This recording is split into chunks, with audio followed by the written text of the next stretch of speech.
This is a lecture for Section 2, Part 5, World War II Till Its End. Despite Japan's effective use of the aircraft carrier, they do not truly embrace it as a primary weapon of its navy. Instead, it continues to focus on the traditional battleship. Ironically, the victim of the Japanese aircraft carrier forces, the United States Navy, does look to the aircraft carrier as a new and significant asset to naval operations. Still maintaining a defensive posture in the Pacific, the U.S. Navy sets out to conduct hit-and-run operations against Japanese bases. However, one operation will strike right at Japan itself, and it's going to be doing something that has not been done before, using large U.S. Army B-24 bombers, which will be launched from a U.S. Navy aircraft carrier. And this takes place on April 18th of 1942. Now, this operation, known as the Doolittle Raids, will conduct a small-scale attack on Tokyo, more for the point of avenging Pearl Harbor, but also being used as a method to hopefully bring up the morale of the Americans. This was the first and last time such a mission using large non-naval aircraft occurred worldwide. Though it caused negligible damage to Japan's industry, the Doolittle raid created fear within the Japanese leadership, especially as some of the bombers threatened the life of the Japanese emperor. As a result of the raid, the Japanese recalled critical naval assets from the Indian Ocean in order to protect the home islands from any future attacks. This weakened Japan's move into India, and the British forces defending the country were able to hold on longer. The Doolittle raid displayed the failures of the Japanese to destroy the American Pacific aircraft carriers in the attack of Pearl Harbor 4 months earlier. Several other attacks against several poorly defended Japanese island bases, both before and after the raid, demonstrated the threat of the U.S. aircraft carriers and pressured Japan, more specifically Yamamoto, to make a renewed large-scale attack on the U.S. Navy. As Japan prepared to launch another massive attack on U.S. naval assets in and around Pearl Harbor on May 7th of 1942, the U.S. sought to force the Japanese to abandon an attack on Australia during the Battle of the Coral Sea. Now, this battle became the first time two aircraft carrier fleets engaged in air operations against each other. And this is going to mark a new trend where the two fleets never come within gun range, even eyesight of each other, as the battle relied upon their aircraft instead of direct combat. In the end, it was a draw, but the US did force the Japanese to abandon its attack on Australia. On June 4th of 1942, the Japanese Imperial Navy launched its massive attack to end American naval presence in the Pacific. In what became known as the Battle of Midway, the Japanese suffered a significant defeat through the loss of 4 frontline carriers and hundreds of pilots and aircraft. Despite the Imperial fleet's injuries, it remained a formidable force against the weak U.S. Pacific forces. And as the U.S.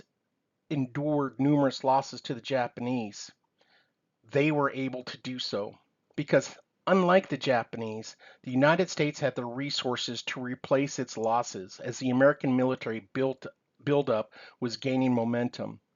For the Japanese, on the other hand, they were stretching the last of their logistical abilities, so they could not lose to the Americans. And it should be noted that for both Japan and Germany, they could have won the war, possibly, very unlikely, if they had only won every single engagement and in the process lost absolutely none of their resources. The problem is, and the reason why most historians agree that Japan and Germany were never going to win the war is because that's impossible. They may have been winning various different limited engagements, but that basically each time cut back at what they had in order, or what they had that was capable of committing towards the war. Again, the United States had the ability to replace its losses, whether it be equipment or people. Japan and Germany did not. By mid 1943, the United States had developed 30 different types of aircraft carriers, 10 new battleships, hundreds of combat support ships, and thousands of aircraft. The number of naval personnel increased to 2 million, while the Marine Corps expanded by an additional 300,000 personnel. For the once impotent U.S. Army, its numbers tripled. It was at this point, too, that the United States' technological capabilities began to surpass those of Japan.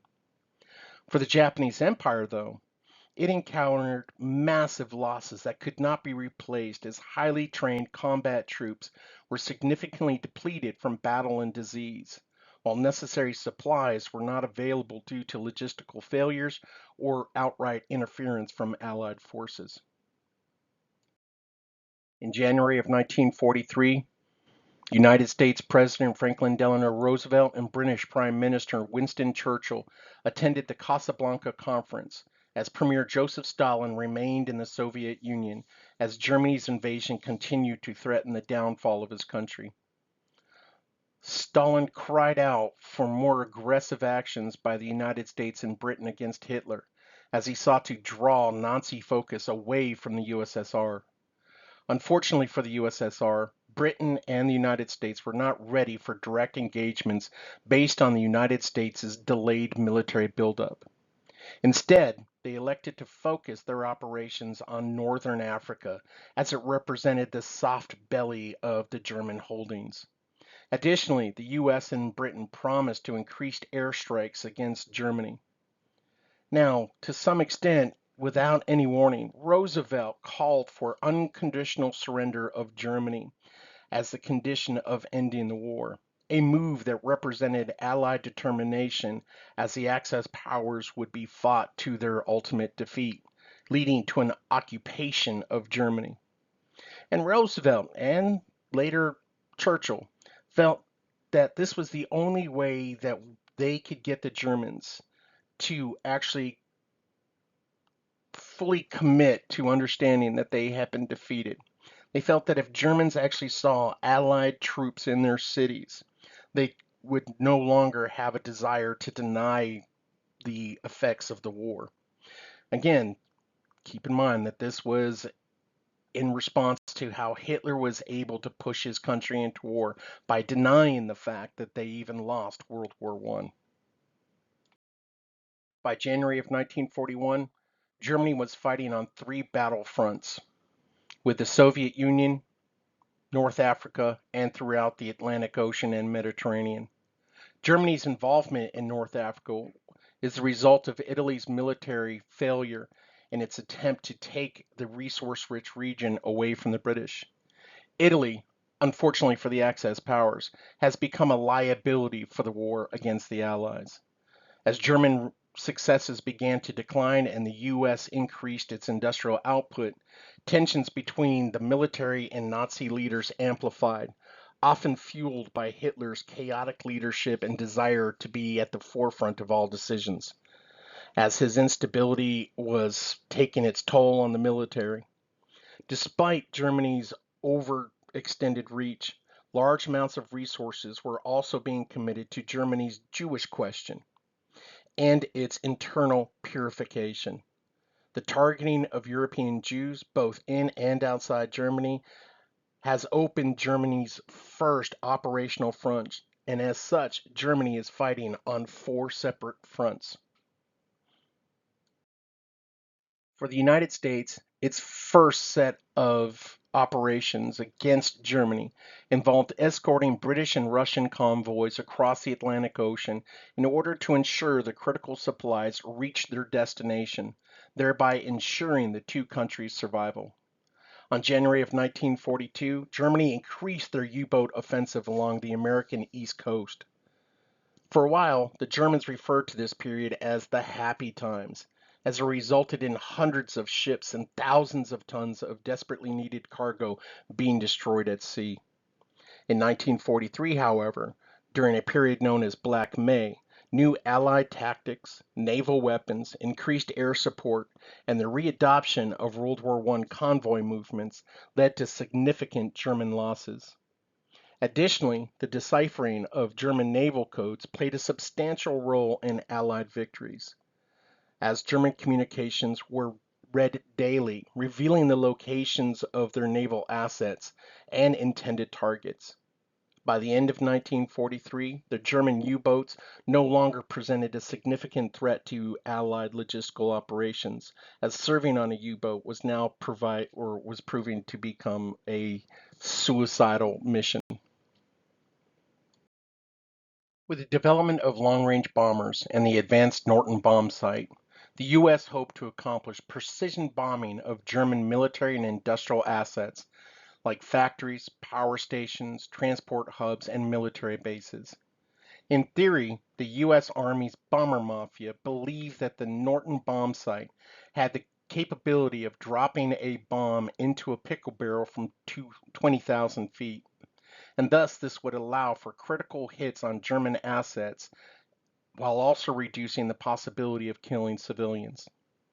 To further ensure the accuracy of these missions, the U.S. chose daylight bombing. However, daylight bombing tended to prove highly dangerous, which was one of the reasons why England abandoned it in favor for night raids. On January 17th of 1943, the Americans launched their first bombing of Germany, which resulted in significant losses for the United States, thus indicating the concept's failings. The United States ignored these shortcomings and continued to rely on daylight bombing missions despite their high losses.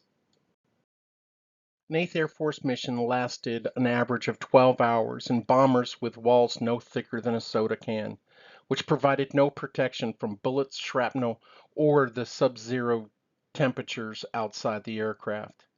In a single mission, anywhere from 30 to 60 bombers could be shot down by German anti-aircraft guns or fighters, which equaled, for the most part, the loss of 300 to 600 men with each mission.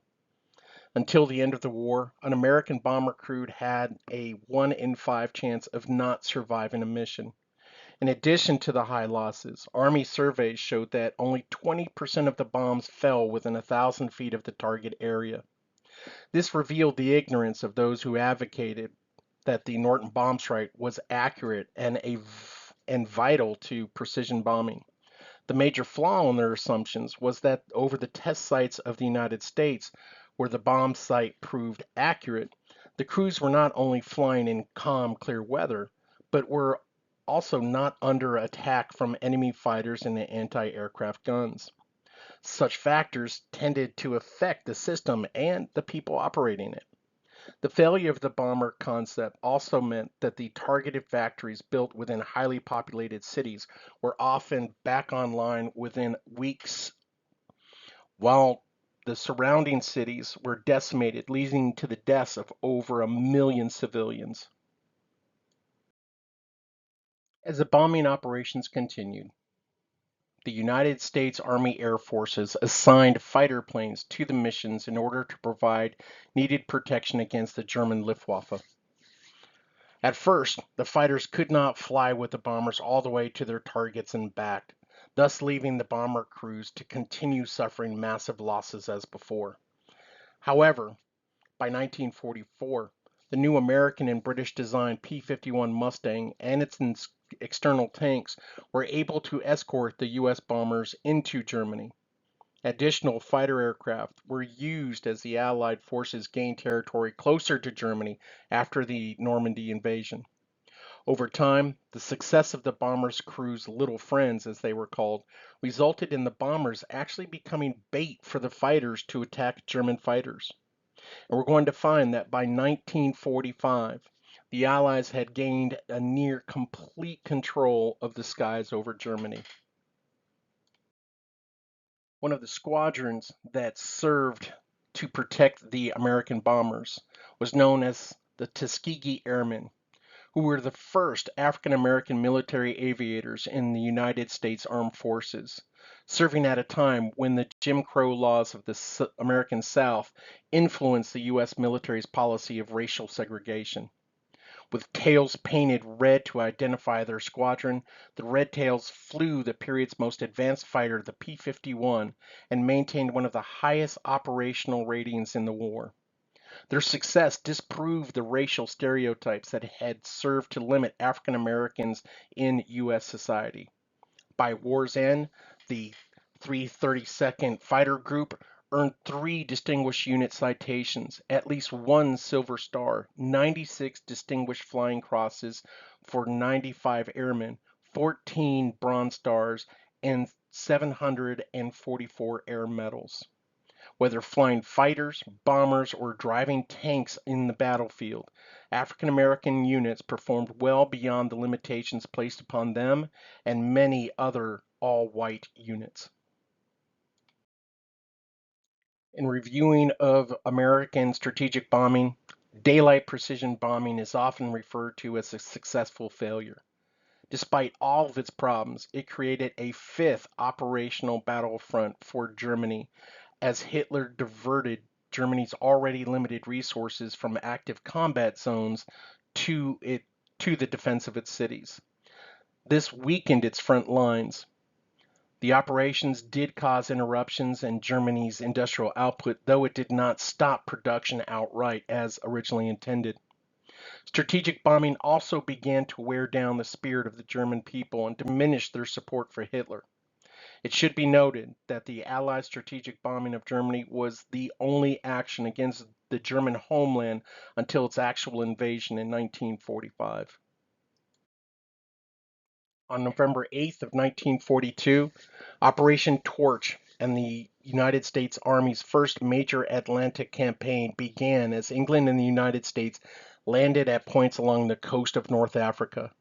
Acting in support of Britain, the U.S. Army experienced its first engagement against the German Army at the Battle of Kasserine Pass in February of 1943.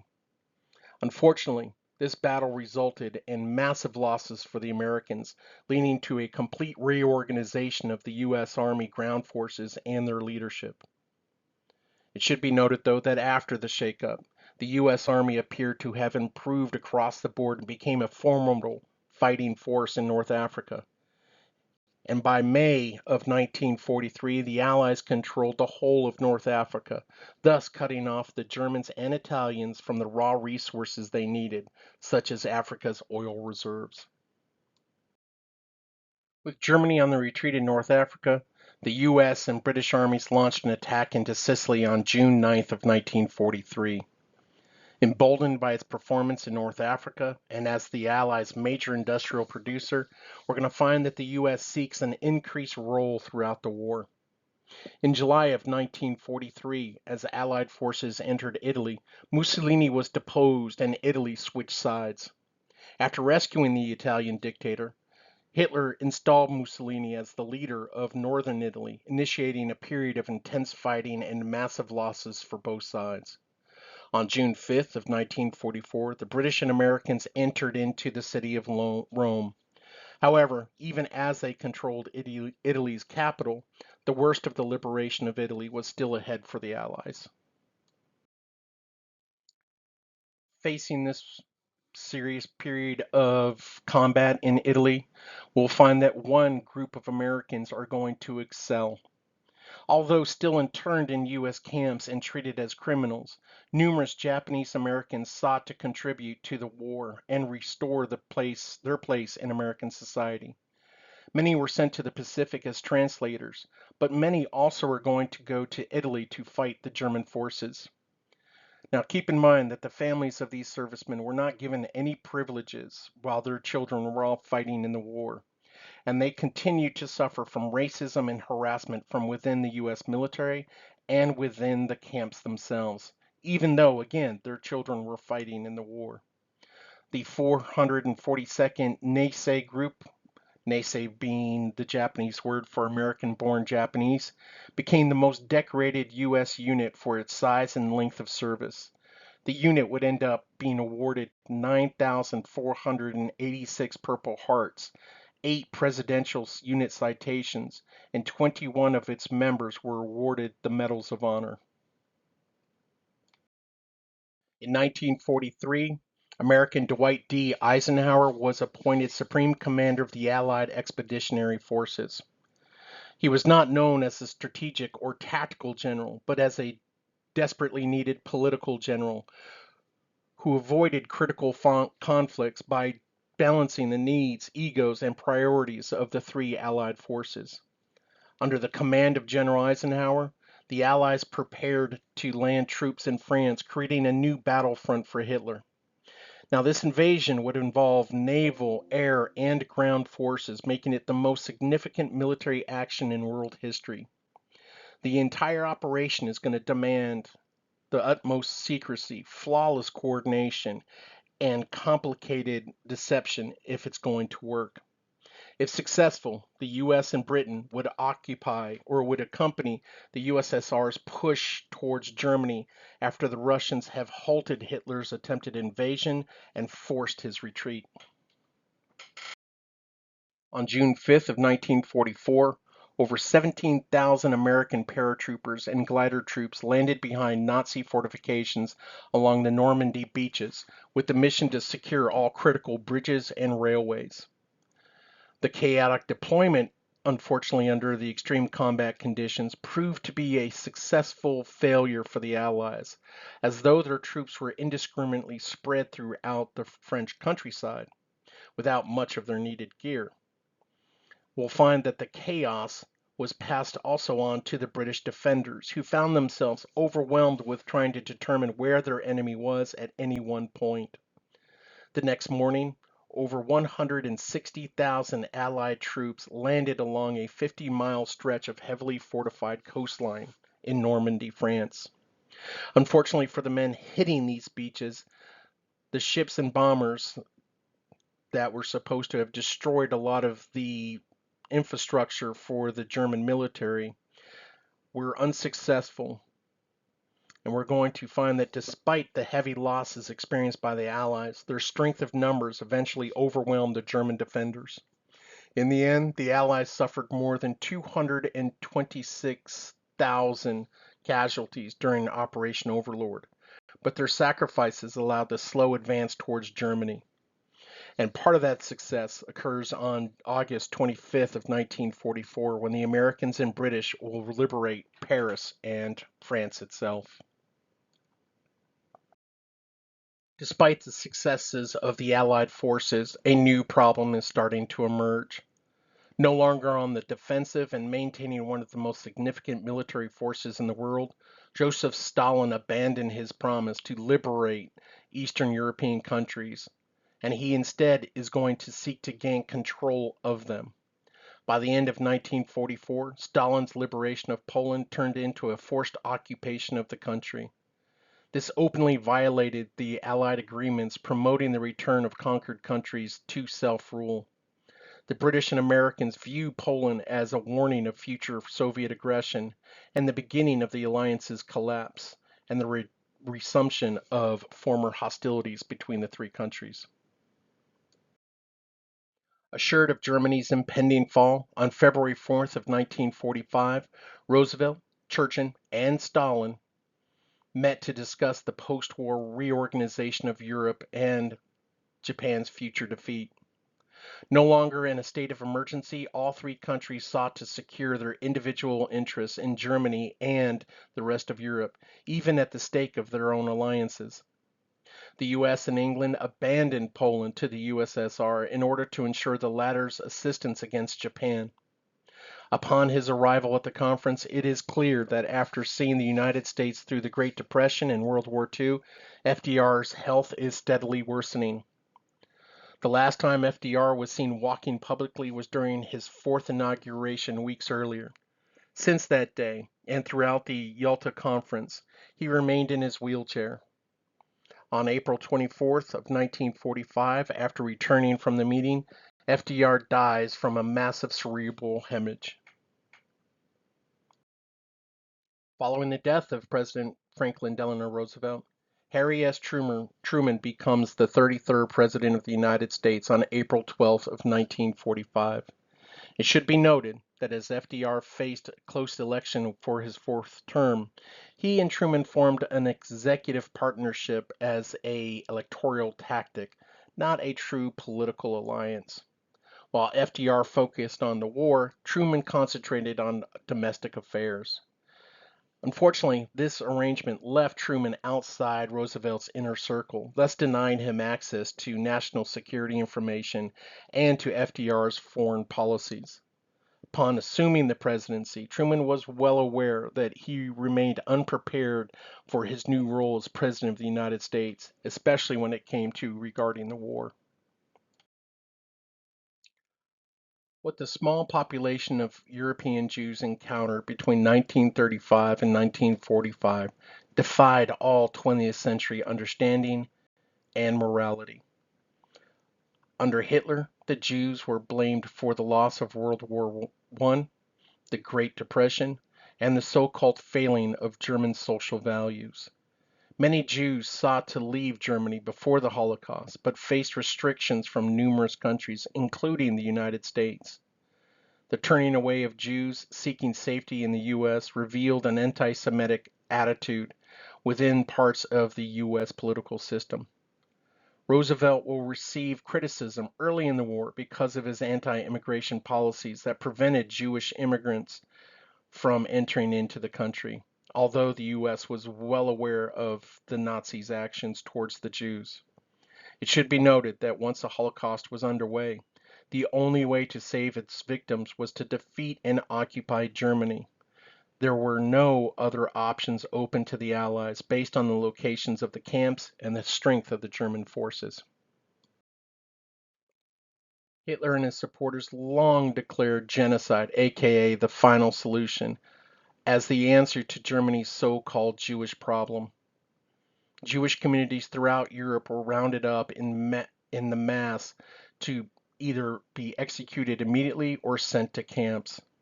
Those sent to the death camps represented those people unable to work, resulting in their immediate execution.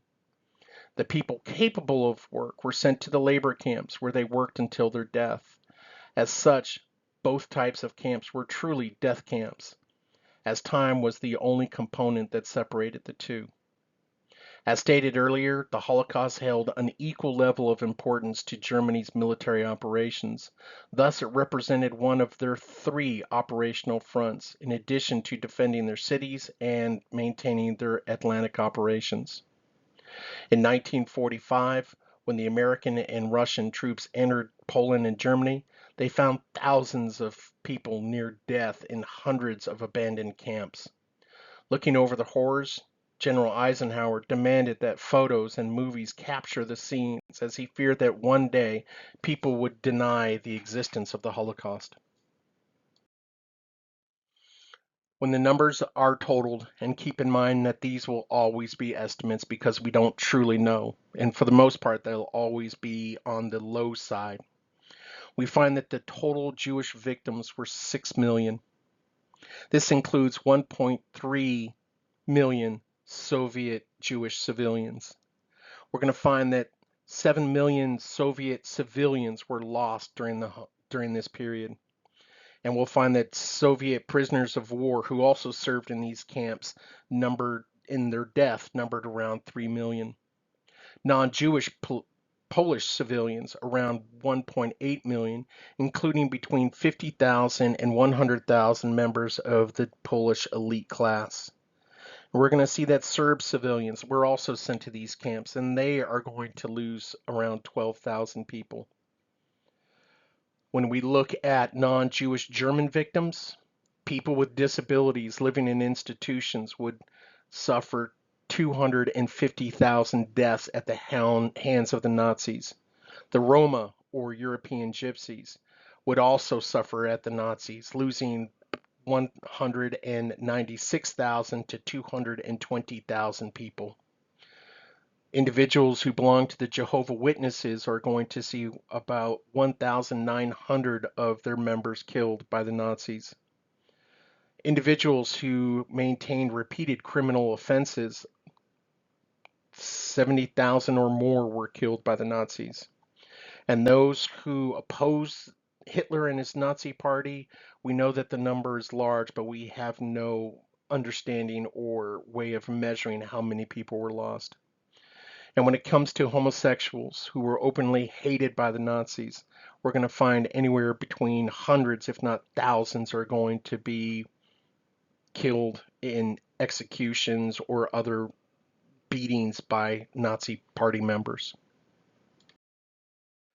On December 16th of 1944, the last major German offensive of World War II occurred during the Battle of the Bulge. The battle took place in France's Ardennes region along the German border. Though it met with initial success under horrible weather conditions, once the weather cleared and the U.S. Army's air forces joined in the battle, it swung towards the Allies' favor. German losses depleted its offensive capabilities, leaving the country entirely on the defensive. On March 7th of 1945, the Allies crossed the Rhine River and closed in on Berlin. With the U.S. approaching and the Russian troops in Berlin, Adolf Hitler is going to commit suicide on April 30th of 1945. However, German forces would not offer their unconditional surrender to the Allies until May 7th of 1945, as many hoped to use the time to surrender to the Americans, British, and French forces, rather than risk their lives by surrendering to the USSR, which at this point had a reputation of terrorizing and murdering German civilians. In the Second World War, it should be noted that as many as 25,000 Native Americans served on all battlefronts as pilots, sailors, soldiers, and radio operators. Those who participated in the Navajo Code Talkers project became a critical communications asset to Allied radio communications. Using the Navajo language over open radio transmissions, the Germans and Japanese could not translate their communications or respond to the Allies' tactical movements. This provided the Allies with significant advantages and enabled quick, decisive action in real time throughout their battlefields. On April 1st of 1945, more than 183 American troops landed on the island of Okinawa, which was defended by 160,000 Japanese troops and impressed civilians. The American forces required 82 days to capture the 463 square mile island fully. Note that the island is roughly 0.66% the size of Oklahoma, and it took them 82 days to gain control over the island.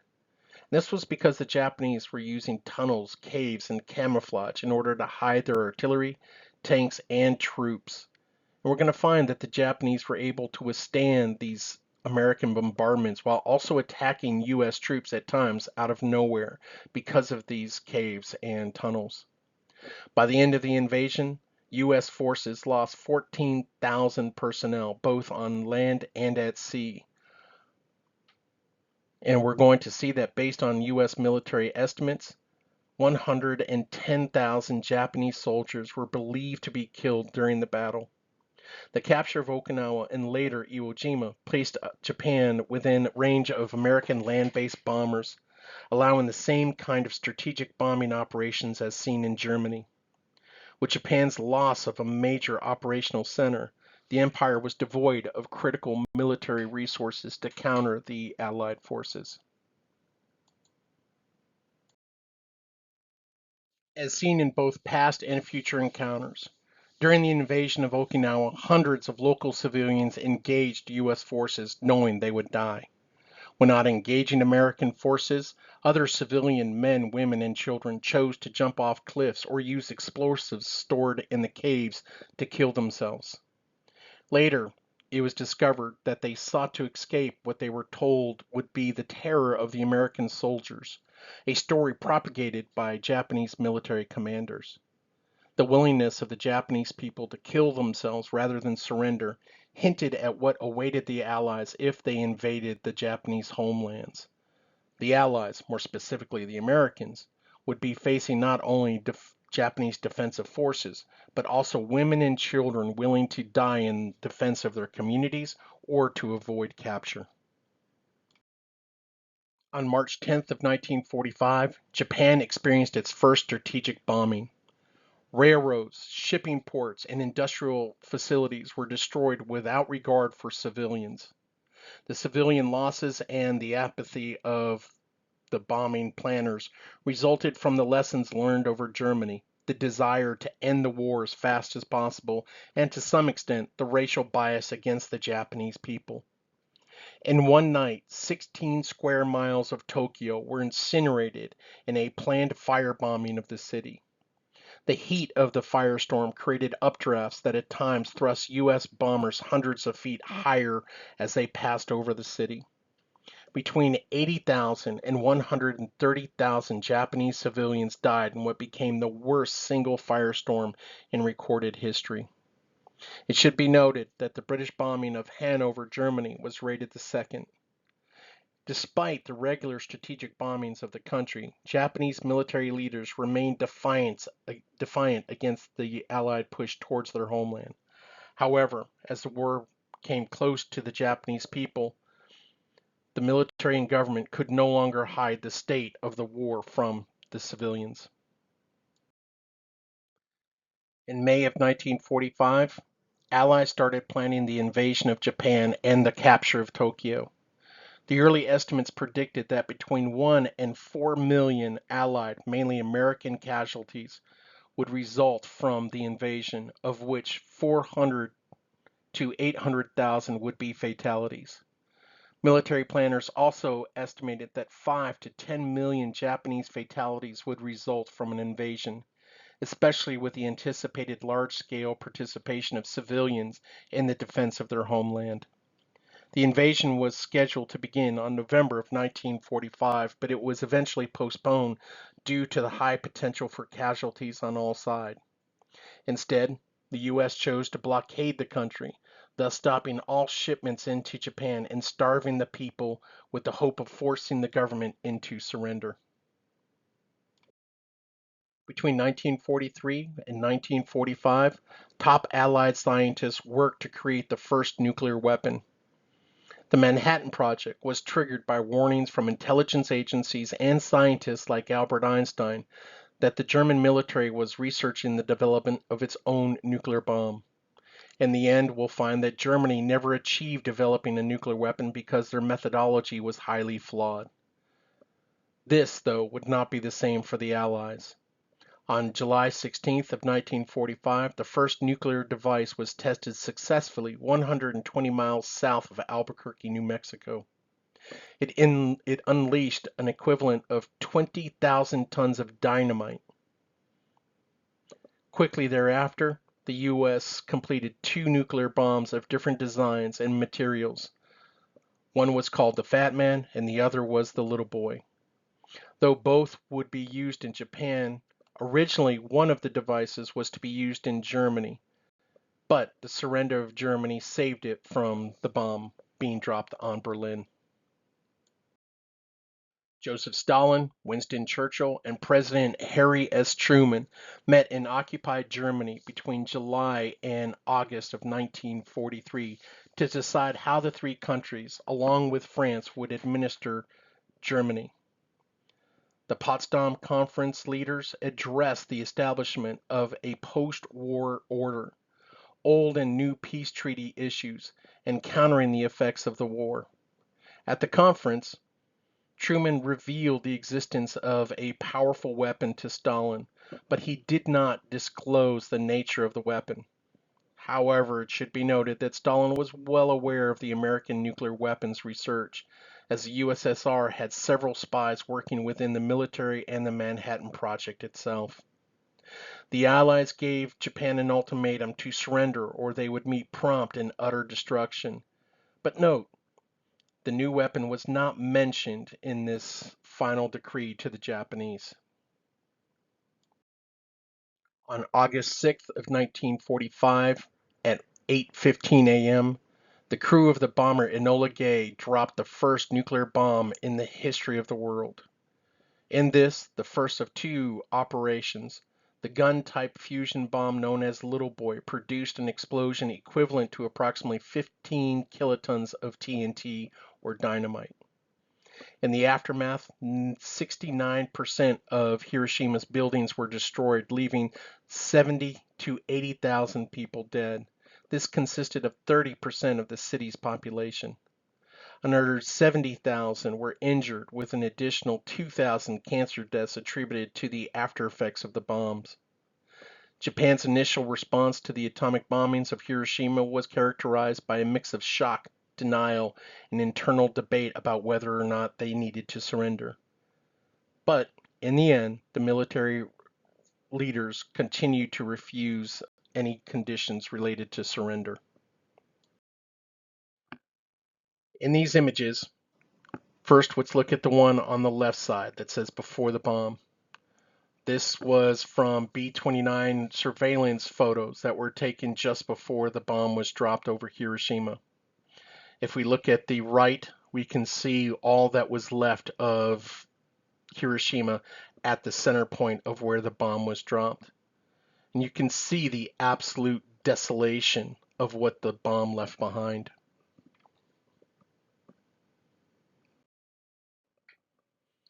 Here we see what would be called shadows on the wall. And this is a famous photo, and to some extent, I believe it is still protected in Hiroshima or in the remains of Hiroshima today.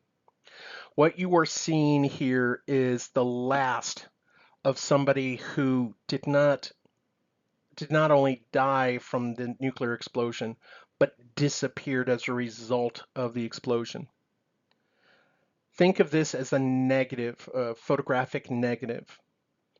What you're seeing here is at some point at the moment that the bomb exploded and the intense heat spread throughout the city, there was a man standing against this wall next to his ladder.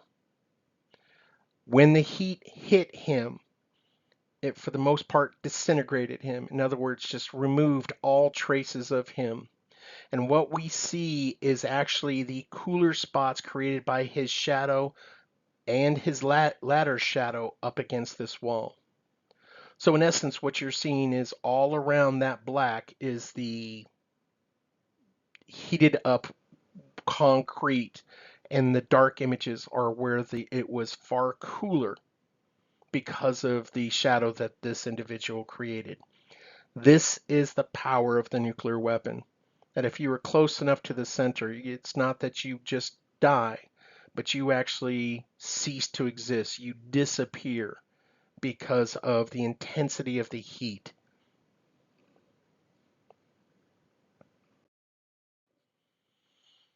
Here again, we see additional images of Hiroshima and what was left after the explosion. And I really want you to keep this in mind, because when we talk about the Cold War, and we talk about how the United States tried to get Americans to understand nuclear war, I want you to keep these images in your head, because we're going to find that the government's description of nuclear explosions and how one can survive them is far different from the evidence that you are going to see in these pictures.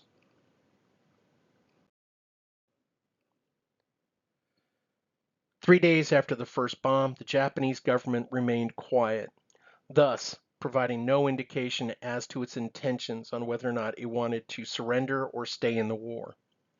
Fearing that the weather would obstruct the planned second attack scheduled for August 11th, the United States dropped a second bomb on Nagasaki 2 days earlier than planned. Flying the B-29 Bockscar, which had been intended for the bombing of Berlin, the crew delivered the bomb known as the Fat Man. Now, this device was an implosion-type nuclear weapon containing a core of plutonium, which created an explosive equivalent to approximately 21,000 tons of dynamite. The larger explosion destroyed 88% of the city and killed 60 to 80,000 people.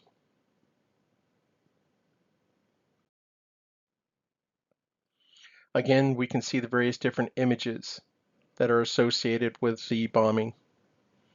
And you can see the sheer devastation of the city as it resulted from one single bomb.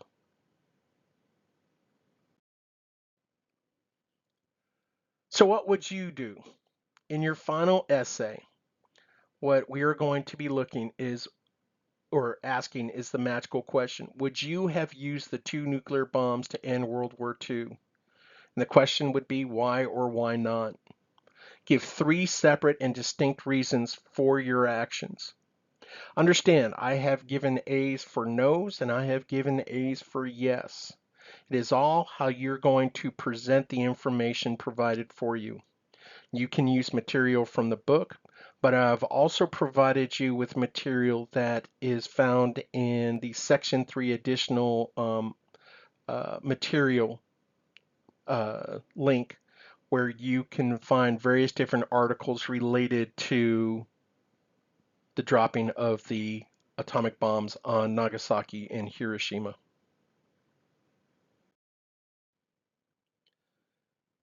On August 15th, 6 days after the bombing of Nagasaki, Japan, we're going to see that the Japanese leadership announced its surrenders as it faced additional conventional and possible nuclear bombings, as well as the Soviet Union's declaration of war against Japan and the Soviet Union's invasion of Manchuria.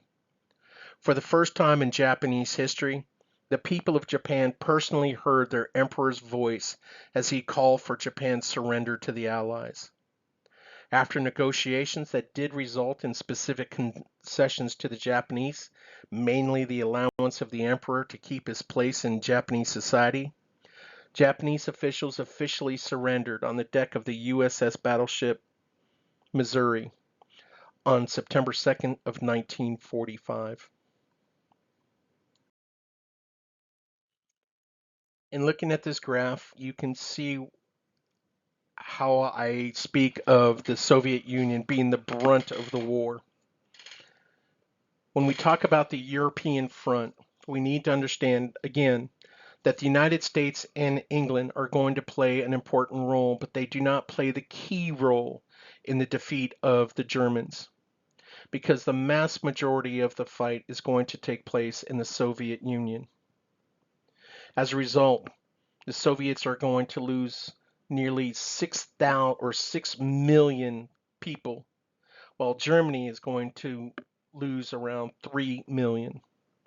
If we look at the losses for the United Kingdom, we're not even in the millions. We're looking at 357,000, while the United States throughout the war is only going to lose 291,000.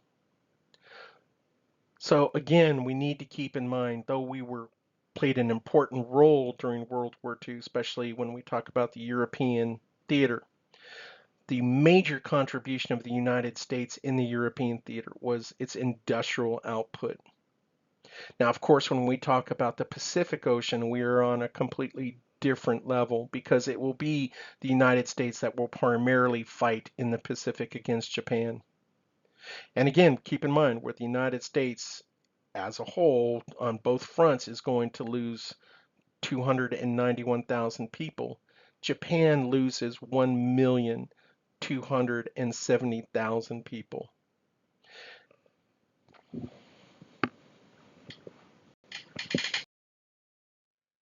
After the war, American leaders were forced to address the discontent of their minority populace in the face of internal criticism of the country's institutionalized racism.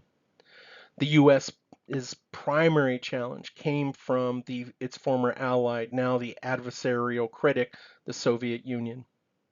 With the Nazis defeated, African American leaders were able to continue riding the waves of American propaganda, which was disseminated to counter the rising Soviet influence throughout the world. Starting in the late 1940s, a new energy and focus propelled the civil rights movements to new heights, forcing the United States government to address the long-standing but ignored problems of the American minority groups. We should keep in mind that the Second World War changed warfare forever, as it evolved into a three-dimensional engagement through the use of rockets, aircraft carriers, strategic bombers, and submarines. Building upon the fears generated during the First World War, the Second World War proved that the earlier predictions were accurate, if not underplayed, as humanity had created before unimagined devastating nuclear, chemical, and biological weapons. Additionally, people resigned themselves to the fact that, more so than in the First World War, civilian and military personnel would always be seen as one and the same.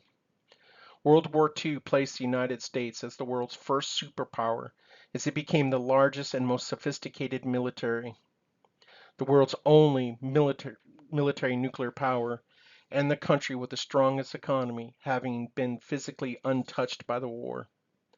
With its new place in the world, the U.S. used its newfound political influence worldwide. Throughout the world, international relations underwent significant changes as the two new powerful nations, along with their political and economic philosophies, gained influence. The United States maintained a capitalistic based economic system and a Republican democratic political system, while the Soviet Union claimed to have a communist political and financial system. However, as discussed earlier, it actually maintained a totalitarian government posing as a communist system. These two powers and their competition for global dominance created instability worldwide and sparked what would become known as the Cold War.